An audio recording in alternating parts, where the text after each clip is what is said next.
Good morning, stars. It's your boy Z, aka the LavaTyrant, and welcome back to my channel. The red and blue wearing, web-spinning, butt-kicking Spider-Man has returned to the theaters at last with Spider-Man Brand New Day, the latest installment in Spidey's MCU franchise. And saying that I'm hyped for it would be an understatement. From the trailers, it's undeniable that we might be gearing up to the most comic-accurate Spider-Man movie ever. As a lifelong Spider-Man fan, having pretty much grown up with Tobey's movies, I knew I couldn't miss this opportunity to finally adapt the amazing, spectacular, sensational cast of Spider-Man into the thing I do best, Pokemon. But when it comes to this endeavor, there are two very different hurdles to cross.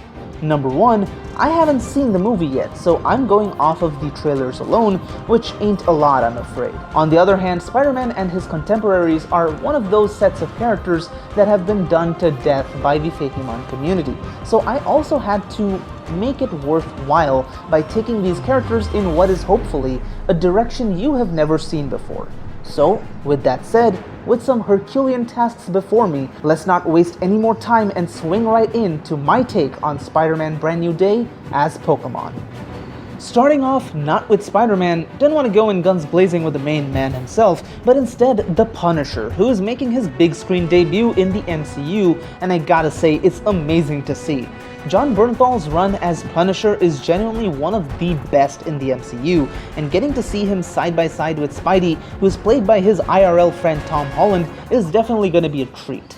If you haven't guessed yet, yes, I decided that design-wise, I wanted to go legendary, starting off strong, and I knew guns and dogs are too closely related with the Punisher to miss out on the obvious connection, that being Pokemon Gun. So, say hello to the third Galar Doggo, who's, I guess, patrolling the streets of Unova these days, the one and only Zakura. Zakura is an urban myth of a vengeful Pokemon that punishes wrongdoers on the streets of Unova. Its description suggests a connection to the legends of Galar. The shiny goes in the classic direction, bringing in a lot more blue. The subtle green stays, however, as if you have not guessed, that is meant to be a nod to the Pokemon Gun meme and the color associated with it. With that said, let's now shift our focus to a different Mon, an arachnid that's finally getting the respect he deserves on the big screen, and the one we have all been waiting for. It is, of course, the one and only Scorpion. Yeah, to be clear, I will be edging the final Spider-Man design this whole video, but regardless, here's my take on Scorpion, who isn't a Scorpion. The easiest idea here was a Scorpion Mon, but instead I took a very different approach. You see, in the original comics, Scorpion was originally a reporter who was turned into the Scorpion by Triple J? That's a really weird origin, but regardless, that made me think about making a design based on an insect that's mimicking a scorpion as a defense mechanism. And so I present a Scorpion Mon that's an earwig. I have seen earwigs before and have always wanted to make a Mon based on them, and so, with a proper chance finally in my grasps, I present to you Scorpworm. Scorpworms produce a deadly toxin that it can inject by pinching adversaries with its pronged tail. They often get into fights with Webbits as biological enemies. Ooh, Webbit, who might that be? We will find out when we find out. The shiny of Scorpworm, on the other hand, is the colors one can usually expect to see on an earwig. Before we get on to the two heaviest hitters of the video, this is the part where we hear a word from our sponsors, that being me. So if you like what you see and want to be notified for when more eventually comes, be sure to like and subscribe and hit the bell for them notifications. I have began taking both Fakemon and character commissions, so if you want to get some custom art made from yours truly, email me on lavatyrant@gmail.com or shoot me a DM over on Discord. And while over on Discord, also make sure to join the Morningstar server, the place for all things LT. With that said, time to move right along to the heaviest hitter of the video, an OG member of the Marvel Comics Big Three. It's time for the Hulk. Well, not right away, as we have to start with Banner first. I had a lot of trouble with Hulk. At one point this was going to be a regional fake Morpeko that's a pufferfish, but thanks to Fanto, Perselion, and Gibster, the concept was reworked into this guy, based on a tardigrade. but also taking some pig inspirations, as if you didn't know, tardigrades are also known as moss piglets. So for banner, I went with a literal mossy tardigrade pig and kept it simple to make the contrast even bigger when it transforms. Till then, here is Gluttiny.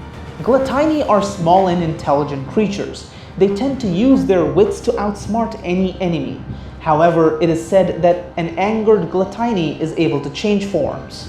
The base colors for now are gray, as a subtle nod to Grey Hulk, but mostly just to signify the normalness of Gluttiny. The shiny is meant to reference pink pigs. But of course, as the deck suggests, when angered, Gluttiny does change. This change occurs in a brand new gimmicky way, where if Gluttiny uses the move Outrage in battle, it evolves, in battle, into Stroink, the proper Hulk Pokemon. It's weird to me that we have never gotten an evolution, even if temporary, that occurs in combat, so I wanted to do just that. This design brings together concepts like the radiation tolerance of tardigrades, the close connection between boars and Aries, and how tamed pigs left in the wild can become hostile boars into one big green design. I really gotta say, this design is easily one of my favorites of all time, and I am so happy with how it turned out. So, with that said, I present to you Stroink. When the anger of Gluttiny reaches its boiling point, it evolves into Stroink. Strangely, it is one of the few Pokemon that can then de-evolve.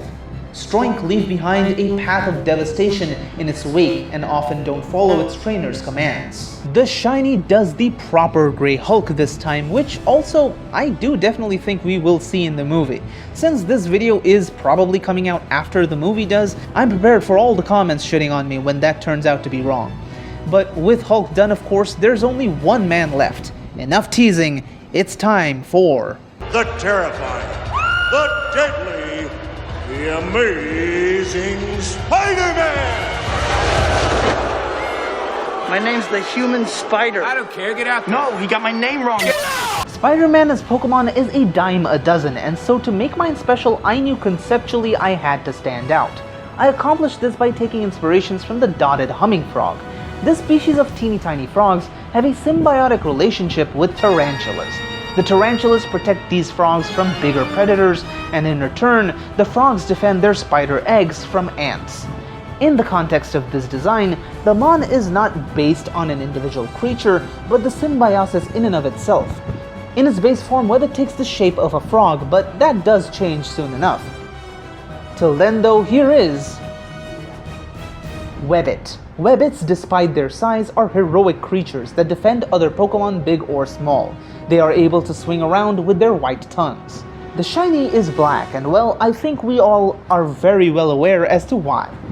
As mentioned though, this isn't all, as Webbit, upon getting its HP knocked down below 50, changes forms into Unleashed Webbit, sprouting 2 more sets of arms. In Brand New Day, Spidey is going through some kind of mutation, but we don't really know what kind, so to keep all cards on the table, I decided to implement aspects from all 2 options, with the arms of Man-Spider and the shiny being black, in case the symbiosis mon really does end up being based on the symbiosis. Design-wise, it takes on way more of the tarantula, as the spider side of the symbiosis comes in to defend the tiny frog. And so, with that said, here is Unleashed Webbit. When cornered as a fight or flight response, Webbits unleash their true power and stop holding back. This causes Webbits to gain exponential power, making them strong enough to stop the fastest trains. Of course, as mentioned, the shiny stays black like the Venom symbiote, cause really anything else would be a disservice. I do truly hope that Webbit is able to stand apart among the plethora of other equally amazing Spider-Mons made by the community before me. With that said though, that will be all for this one. If you enjoyed my takes on these timeless characters and would like to see more, make sure to show your support through liking and subscribing, and also hyping the video. Comment down below your favorite design from today and what other movies or shows or media you want me to Pokify next. If you are craving more, make sure to check the description for links to all of my other Fakemon series. And well, I guess I will catch you guys in the next one. Till then, peace.